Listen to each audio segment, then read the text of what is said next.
Light లేదా? పొద్దున్న 3:30కి లేసి 4 గంటలకు బయలుదేరితే అక్కడికి వెళ్ళినప్పుడు 4:30 అయింది. స్వామివారి సుప్రభాత సేవ చూద్దామని చెప్పి అప్పనపల్లి వచ్చాము. అప్పనపల్లి చాలా టైమ్స్ వచ్చాము, కానీ స్వామివారి సుప్రభాత సేవ చూడడానికి రావడం మాత్రం ఫస్ట్ టైం ఇది నా లైఫ్ లో. అలా స్వామివారికి సేవ కంప్లీట్ అయిన దర్శనం అప్పుడు ఎలా చేయారనమాట. అంత సౌండ్ లో కూడా మా వాడు ఎలా పడుకున్నాడు అర్థమే కావట్లేదు. అలా దర్శనం కంప్లీట్ చేసుకుని ఎలా బయటికి రాగానే మా గ్యాంగ్ లో ముగ్గురు మిస్.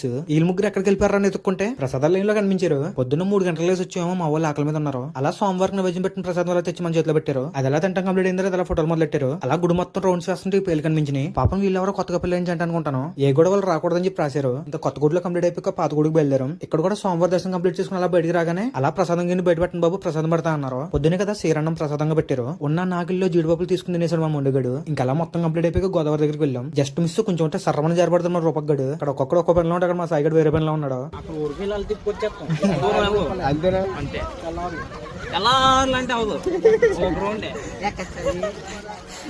ఎక్కువ మళ్ళీ రాదంకెళ్ళి